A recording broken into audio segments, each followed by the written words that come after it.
Hello everyone, welcome to my YouTube channel. बहुत gap के बाद मैं वापस आ रही हूँ। आपने देख रहा है, आप देख सकते हो कितना सेटअप किया है मैंने, ताकि मैं ढंग से पढ़ा सकूँ। बहुत दिक्कत हो रही थी, मैं बता नहीं सकती, but still finally it is done now and I think crystal clear आवाज आ रही होगी।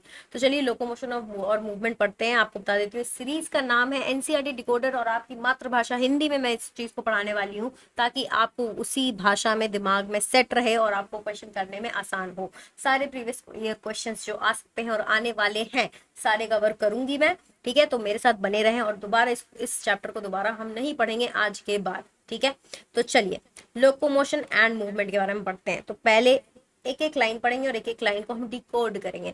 टाइम लगेगा, पेशेंस रखना।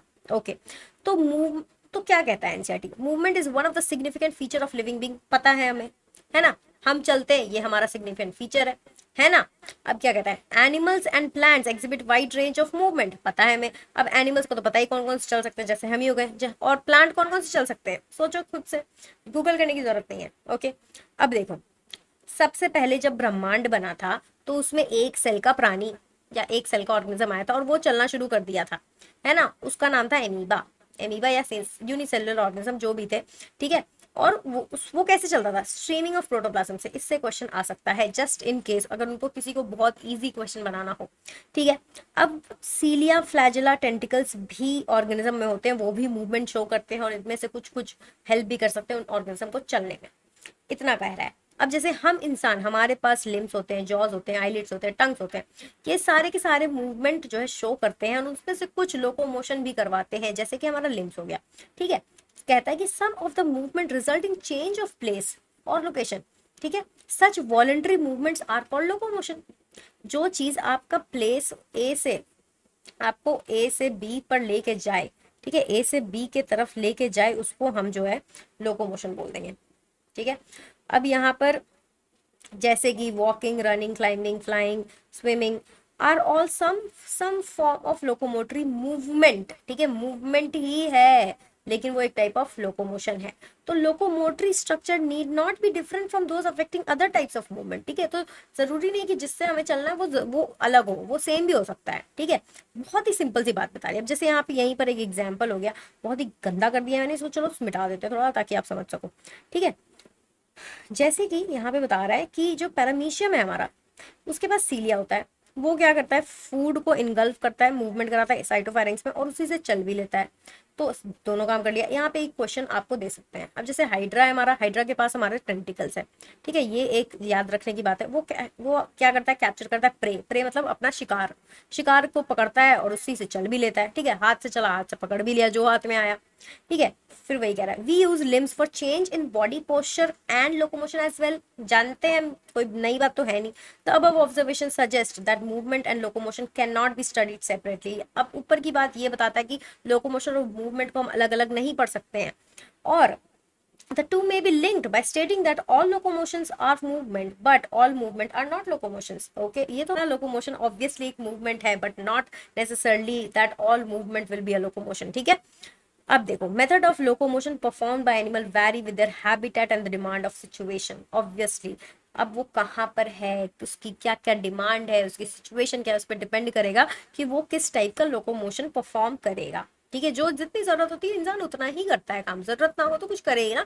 जैसे आपको अगर आपको डॉक्टर बनने की जरूरत नहीं है तो आप वीडियो देखोगे ही नहीं, है ना? आप कोचिंग जाओगे नहीं, तो आप क्या हो गया? सेडेंट्री लाइफस्टाइल हो गई आपकी, है ना? आपका मूवमेंट जीरो हो रहा है, लोकोमोशन भी जीरो हो रहा है ना? उसी टाइप की बात कह रहे हैं, उसी टाइप से ब्रह्मांड चलते आ रहा है शुरू से एकदम। ठीक है, जैसे जैसे जरूरत पड़ा इंसान भागना दौड़ना शुरू कर दिया, उसी तरह से हम डेवलप करने लगे। चलो ठीक है, however locomotion is generally for search of food, shelter, mates, suitable breeding ground, favorable climate condition to escape from enemies and predator। ये याद रखना, इस पे क्वेश्चन आ सकता है, multiple choice A B C जो होता है ना, वैसे करके आपसे पूछ सकते हैं। ठीक है, वैसे खेल लेंगे आपके साथ। अब देखो, अब क्या कह रहा है? टाइप्स ऑफ मूवमेंट के बारे में हम पढ़ेंगे। यार ये मेरा आधा ही स्क्रीन आता है, पता नहीं क्या दिक्कत है इसको। इस तरह का मूवमेंट ह्यूमन बॉडी जो एग्जिबिट करता है, जैसे कि एमीबॉइड, सीलियरी एंड मस्कुलर। इसको याद रख लेना, इस पे क्वेश्चन आ सकता है। ठीक है, और आपके नॉलेज के लिए भी बहुत इंपॉर्टेंट है, आप जानो कैसे कैसे मूवमेंट्स हमारे बॉडी में होते हैं। तो हम बिल्कुल ही सेल्यूलर लेवल से हम स्टार्ट करेंगे और जानेंगे कि हम कैसे अपना वॉकिंग वॉकिंग वॉकिंग स्टार्ट करते हैं। ठीक है। अब जैसे देखो मैंने आपके लिए पहले ही लिख रखा है सीलियरी मूवमेंट हमारे बॉडी में कहाँ का होता है, फैलोपियन ट्यूब में, एक ट्रैकिया में किससे, फॉरेन बॉडी हटाने के लिए, ठीक है, ताकि वहाँ पे फर्टिलाइजेशन हो। अब एमीबॉइड मूवमेंट क्या कौन कौन सी चीजें शो करती है, जैसे कि आपका मैक्रोफेज हो गया, ल्यूकोसाइड हो गया, और माइक्रोफिलामेंट और साइटोस्केलेटल एलिमेंट्स। ठीक है, तो वही वही चीज अब हम एनसीईआरटी में पढ़ लेते हैं और समझ लेते हैं कैसे किस भाषा में लिख रखी है। Some specialised cells in our body like macrophage, leucocyte in the blood exhibit amoeboid movement. It is affected it is effected by pseudopodia, मतलब नकली पैर, ऐसे ऐसे सेल है आपका, ठीक है। वो क्या हुआ, ऐसे ऐसे पैर निकाल लिया और ये चलना शुरू कर दिया ऐसे ऐसे करके, ठीक है, वही कह रहा है, ठीक है। Streaming of protoplasm as in amoeba, cytoskeleton element like microfilaments are also involve in amoeboid movements. Okay, अब सीलियरी मूवमेंट के बारे में देख लेते हैं। इस पे क्वेश्चन आ सकता है कि कौन कहाँ कहाँ पे आपको जरूरत पड़ती है।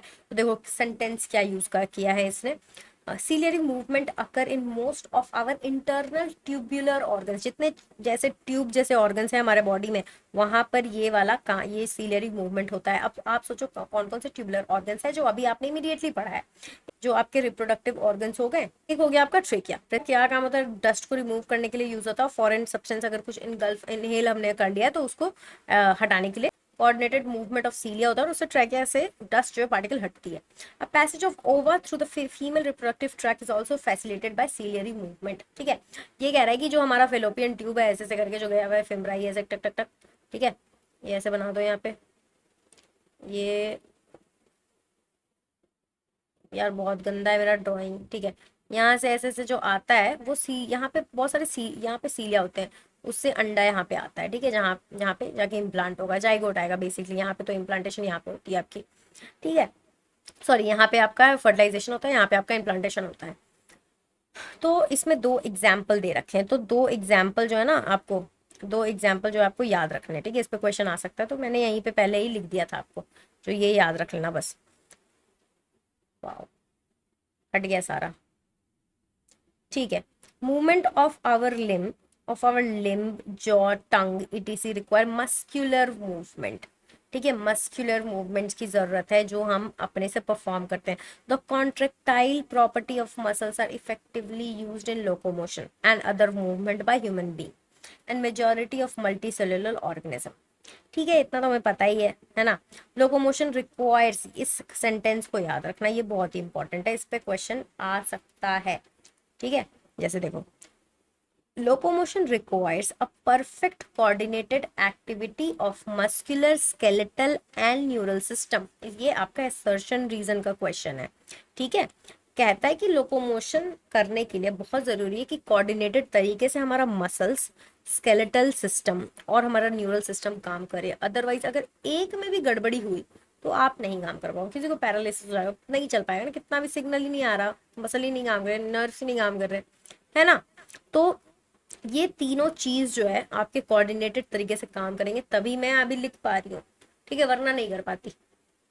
अब देखो क्या कह रहा है, इस चैप्टर में हम यही पढ़ेंगे कि हमारे पास कितने तरह के मसल्स होते हैं और उसके स्ट्रक्चर्स क्या क्या होते हैं और क्या मैकेनिज्म है, आखिर कौन से तरीके से कॉन्ट्रैक्शन होता है, और उसके सारे इंपॉर्टेंट एस्पेक्ट्स के बारे में पढ़ेंगे, स्केलेटल सिस्टम जो है उस पर। तो चलो मसल्स के ऊपर आते हैं। मसल्स के पहले के बारे में अगर आप जानना चाहो, सबसे पहला लाइन है जिसपे क्वेश्चन बन सकता है वो ये है कि वो एक मीजोडर्मल ओरिजिन से बनता है मसल आपका, और हमारा ह्यूमन वेट का 40 to 45% जो है आपका मसल कंट्रीब्यूट करता है, ठीक है। अब देखो, आपने पहले ही पढ़ा है कि जो सीलिया और जो फ्लैजिला होता है वो आउटग्रोथ होता है सेल मेम्ब्रेन का। इतनी सी बात, जनरल नॉलेज जो आपको याद रखनी है, जनरल है but still you have to remember it. We tend to forget simple things and we always want to remember the tough things, but हम ये याद रखेंगे, है ना। Flagellar movement help in the swimming of spermatozoa, ठीक है, सीलिया help कर रहा था आपके ओवा को आने में, और स्पर्मेटोजोआ फ्लैजुलर मूवमेंट के थ्रू स्विम करके जाएगा और फर्टिलाइज करेगा। और कहता है ये जो आपने स्पंजेस के बारे में पढ़ा होगा कि जो तो मेंटेनेंस ऑफ जो होता है कि वाटर करंट का जो मेंटेनेंस होता है इन देयर कैनाल सिस्टम, ठीक है, इन स्पंजेस, ठीक है, ये भी फ्लैजुलर मूवमेंट के थ्रू ही होता है। ये बहुत ही कम इंपॉर्टेंट क्वेश्चन है बट इसमें लिख रखा है तो हम इसको पढ़ लेंगे, ठीक है। यहाँ पे अब एक और चीज बता रखा है कि लोकोमोशन ऑफ प्रोटोजोन वैसे ही होता है, ये भी कम इंपॉर्टेंट है but just in case animal kingdom से कुछ पूछना हो तो यहाँ से भी पूछ सकते हैं कोऑर्डिनेटेड सवाल, ठीक है, जहाँ पे मिला जुला है। Muscles muscle is a specialised tissue of mesodermal origin. Specialised tissue, ये आपको मैंने बताया था कि क्वेश्चन है, इसलिए मैंने यहीं पे लिख दिया था। और जनरल नॉलेज की बात है, आपको जानना चाहिए।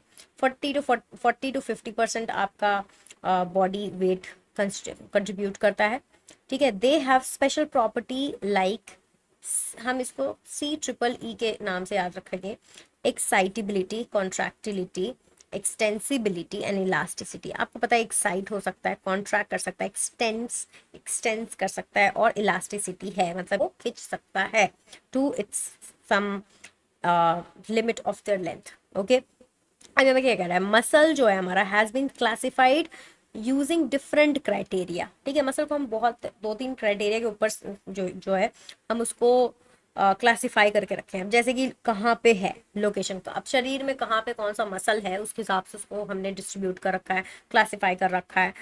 कैसा दिखता है, नेचर ऑफ रेगुलेशन क्या है, मतलब कि कैसे, क्या हम कंट्रोल कर सकते हैं, क्या दिमाग अंदर से कंट्रोल कर सकता है, उस हिसाब से भी हमने इसको क्लासिफाई किया है। एक हो गया आपका स्केलेटल, ठीक है, type of muscle, skeletal muscle, visceral muscle मतलब नॉन स्केलेटल मसल, और एक हो गया कार्डियक।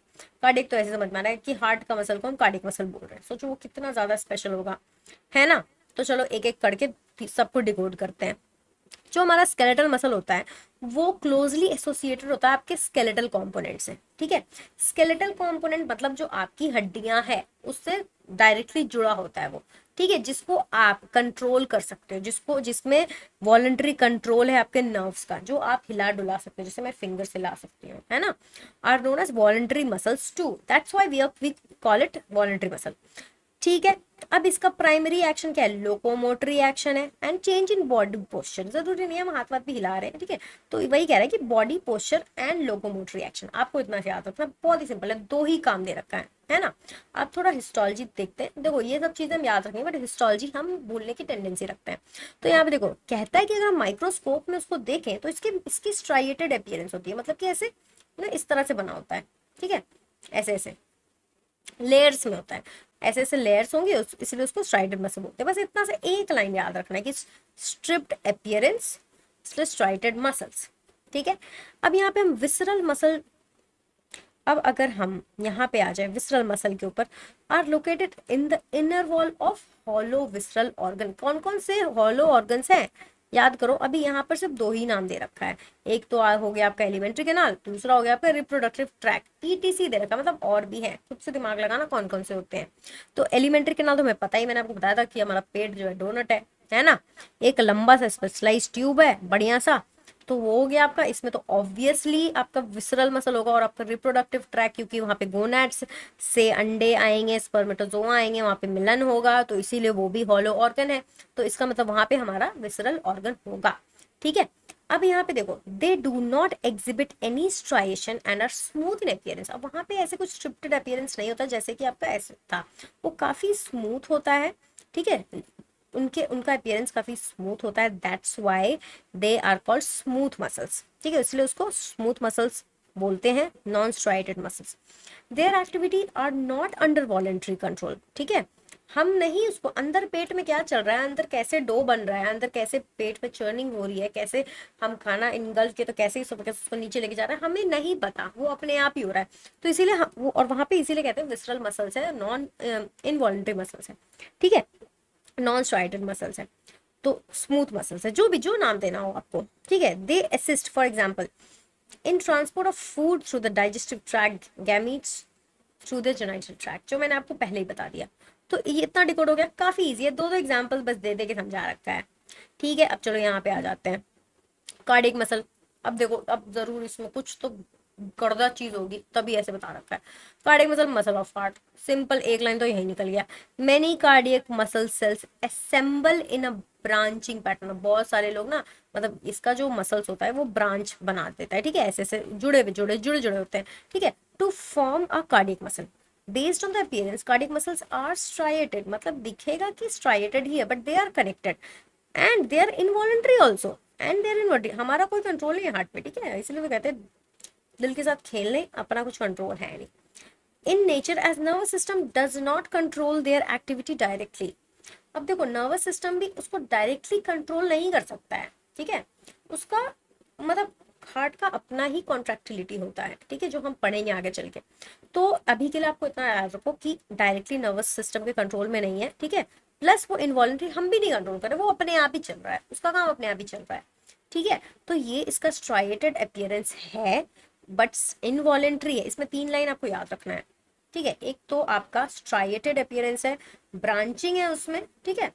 एक लाइन आप एक ये याद रख लो लाइन कि ब्रांचिंग है, दूसरा ये याद रख लो कि स्ट्राइएटेड अपीयरेंस है, तीसरा ये याद रख लो कि उसमें जो है आपके इनवॉलेंट्री है और डायरेक्टली कंट्रोल नहीं करता नर्वस सिस्टम, लेकिन इनडायरेक्टली करता है। ऑब्वियसली ब्रेन सबको कंट्रोल करता है, चाहे जो कर लो, दिल को भी कंट्रोल करता है। इसीलिए आप समझ सकते हैं आपको क्या चीजें पसंद है, प्यार में डूबने से कुछ होने वाला है नहीं, दिमाग ही सब कुछ कंट्रोल कर रहा है। इसलिए दिमाग को कंट्रोल करें, दिल पे ना, दिल के ऊपर भरोसा सिर्फ ना करें। Examine a skeletal muscle in detail to understand the structure and mechanism of contraction।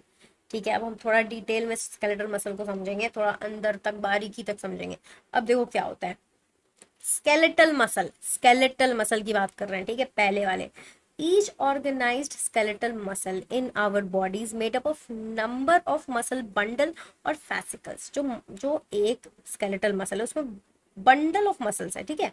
अब ये देखो, ये जो है बंडल ऑफ मसल्स है, ठीक है, और उसको फैसिकल्स भी बोलते हैं। Held together by common collagenous connective tissue called fascia, ठीक है। अभी आप डाइसेक्शन हॉल में जाओगे ना तो यही हटाते फिरोगे, ठीक है, मैं आपको बता देती हूँ, यही हटाते फिरोगे, यही करोगे आप डाइसेक्शन हॉल में सबसे पहला, ठीक है।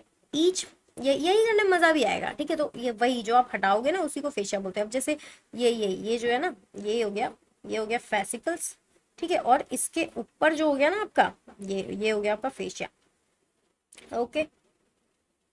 हाँ, each muscle bundle contain a number of muscle fiber. Each muscle fiber is lined by plasma membrane called sarcolemma, ठीक है। ये अब इसके अंदर की बात कर रहा है, ठीक है। यहाँ पे देखो क्या कह रहा है, ये सार्कोलीमा हो गया आपका, है ना, जिससे ये कवर्ड है, ठीक है। अब इसके अंदर ये देखो ब्लड वेसल्स वगैरह गए हुए हैं, है ना। सार्कोलीमा इंक्लोजिंग द सार्कोप्लाज्म, ठीक है। जो इसका जो मसल फाइबर का जो आपका प्लाज्मा मेम्ब्रेन है उसको हम सार्कोलीमा बोल रहे हैं। और जो हमारा मसल फाइबर होता है इज अ सिंसीशियम, जिसमें मतलब कि न्यूक्लियस ऐसे सेपरेटेड नहीं, न्यूक्लियस ऐसे ही है विदाउट बाउंड्री, ठीक है, एक ही साथ है। As the sarcoplasm contain many nucleus, मतलब एक में बहुत सारे हैं न्यूक्लियस, ठीक है। The endoplasmic reticulum that is, अब जो मसल का जो एंडोप्लाज्मिक रेटिकुलम होता है उसको हम सार्कोप्लाज्मिक रेटिकुलम बोलते हैं, ठीक है। Is the store house of calcium, तो उसमें जो है सार्कोप्लाज्मिक रेटिकुलम में कैल्शियम होगा। अब कैल्शियम होगा तभी तो आपका एक्टिविटी होगी, तभी तो आपका कॉन्ट्रैक्शन होगा, कॉन्ट्रैक्शन के लिए कैल्शियम की जरूरत होती है ना। अब देखो, a characteristic feature of the muscle fibre is the presence of a large number of parallelly arranged filament in the sarcoplasm called myofilament और मायोफिब्रिल। अब इसके बारे में ये एक क्वेश्चन हो गया आपका यहाँ पे कि जो कैरेक्टरिस्टिक फीचर है मसल फाइबर का, मसल फाइबर, अब हम जो स्केलेटल मसल पढ़े थे उसमें भी हम पढ़े कि इसमें मसल फाइबर्स होते हैं, ठीक है। जो आपका सार्कोप्लाज्म है उसमें ऐसे फिलामेंट्स होते हैं, ठीक है। सार्कोप्लाज्म मतलब जिसमें है आपका, जिसमें आपका इंक्लोज्ड है, ठीक है, जिस चीज में आपका फिलामेंट है उसको हम सार्कोप्लाज्म बोल रहे हैं, कॉल्ड मायोफिलामेंट्स, ठीक है, और मायोफिब्रिल्स, ठीक है। वो हम आगे पढ़ेंगे, उसका पूरा स्ट्रक्चर बता रखा है। अब क्या कहता है कि आपका ईच मायोफिब्रिल, ठीक है, ईच मायोफिब्रिल जो है ना आपका अल्टरनेट डार्क और लाइट बैंड का होता है। जैसे यहाँ पे देखो, यहाँ पे ये इसके बारे में हम बात करें, dark or light band. So fibril has established that striated appearance is due to the distribution pattern of the two important protein, ठीक है। डिस्ट्रीब्यूटेड पैटर्न जो स्ट्राइटेड अपीयरेंस आ रहा है वो 2 इंपॉर्टेंट चीजों के कारण होता है, उसका नाम है एक्टिन एंड मायोसिन, ठीक है। The light band contain actin and is called I band और isotropic band, where is the dark band called A और एनाइसोट्रोपिक बैंड, ठीक है। लाइट वाला है उसमें एक्टिन फिलामेंट होते हैं। अब देखो सिंपल सी बात है, समझो, एक हो गया आपका लाइट वाला, ठीक है, एक हो गया आपका डार्क वाला। अब यही लाइट और डार्क ऐसे से आ रहा तो इसलिए स्ट्राइएटेड, इसीलिए स्ट्राइएटेड अपीयरेंस है। अब लाइट वाले में एक्टिन होता है, डार्क वाले में आपका क्या होता है, मायोसिन होता है। अब हम थोड़ा पढ़ेंगे कि इसका डिस्ट्रीब्यूशन किस टाइप से होता है। The light band contain actin and is called I band. अभी जो एक्टिन होता है जिसमें सिर्फ और सिर्फ एक्टिन रहेगा उसको हम आई बैंड बोल देते हैं, ठीक है। और जिसमें whereas the dark band called A band, ठीक है। ए और अनिसोट्रोपिक बैंड कंटेन्स मायोसिन, ठीक है, अब जो आपका डार्क बैंड होगा, जो ए बैंड होगा, उसमें आपका मायोसिन रहेगा। कहाँ चला गया यार? ठीक है, वो ए बैंड हो जाएगा कंटेन, हे भगवान, मायोसिन। अब देखो थोड़ा बहुत डिस्ट्रीब्यूशन के बारे में पढ़ेंगे। ये जो आप देख रहे हो ना, ये कैसे बना है, हम इस चीज के बारे में पढ़ेंगे। ठीक है, both the proteins are arranged as rod like structures. ठीक है, दो सब कुछ ऐसे रॉड लाइक स्ट्रक्चर होता है। अगर आप इस फिगर को याद रखो, जैसे रॉड लाइक स्ट्रक्चर के फॉर्म में ऐसे अरेंज होता है। मसल के अंदर हम बात करें, देखो ये स्ट्रक्चर जो है ना, ये इसके अंदर है, ये इसके अंदर, ये एक जो यूनिट है ना, इसके अंदर हो रहा है ये सब चीज। इसके अंदर भी जो बंडल्स हैं, ठीक है, माई उसके अंदर हो रहे हैं। ठीक है, उसके अंदर की बात कर रहे हैं। देखो अगर हम ऐसे अगर समझे तो पहले क्या है आपका, आपका मसल है। ठीक है, मसल के अंदर मसल फाइबर है। ठीक है, में मायोफिब्रिल है। ठीक है, अब इसके अंदर ये जो है आपका एक्टिन, एक्टिन और आपका मायोसिन दोनों है, जो जिसके अंदर अब माइक्रोस्कोपिक स्ट्रक्चर में हम देख रहे हैं कि क्या क्या होता है। माइक्रोस्कोपिक भी नहीं यार, इलेक्ट्रॉन माइक्रोस्कोप। ठीक है, अब देखो both the proteins are arranged as rod like structures parallel to each other and also to the longitudinal axis to myofibril. अब जो आपका मायोफिब्रिल है उसके ऐसे ऐसे ऐसे ऐसे ऐसे ऐसे ऐसे रहता है। ठीक है, actin filaments are thinner as compare to the myosin filament. ठीक है, समझ में आ रहा है इसको देखकर, है ना? Hence are commonly called thin and thick filament respectively. तो आपका एक्टिन जो हो गया, आपका आपका थिन हो गया, मायोसिन हो गया आपका thick filament. In the centre of each I band, अब जो ये आपका आई बैंड है, इस चीज के बारे में बात कर रहे हैं, ये आपका आई बैंड है। सेंटर ऑफ आई बैंड में ये होता है आपका जेड लाइन, जो यहाँ पे लिख दिया जेड लाइन, जिसपे कि आपका चिपका होता है आपका सारा का सारा एक्टिन फिलामेंट। तो ये हो गया आपका आई बैंड। अब हम बात करेंगे उसके बाद, देखो किस क्या बता रहा है। Each I band is elastic fibre called Z line which bisects it. ठीक है, इलास्टिक फाइबर बस याद रख लो। The thin filament are firmly attached to the Z line. The thick filament in the A band are also held together in the middle of the band by a thin fibrous membrane called thin fibrous. ठीक है, यहाँ पे elastic था, यहाँ पे fibrous है। ठीक है, कॉल्ड एम लाइन, जो इस फोटो में नहीं दिखा रखा है। ठीक है ना, यहाँ पे एम लाइन हो गया आपका। The A and I band are arranged alternatively throughout the length of the myofibril. तो हमें समझ में आ रहा है अल्टरनेटिवली, एक बार ये एक बार ये एक बार ये एक बार ये। ठीक है, एक बार ये एक बार ये, ऐसा नहीं कि दो बार मायोसिन आ गया, अल्टरनेटिवली ऐसे अरेंज किया हुआ है। अब देखो क्या कहता है, alternatively the length of the myofibril. ठीक है, the portion of the myofibril between two successive Z line is considered as the functional unit of contraction and called sarcomere.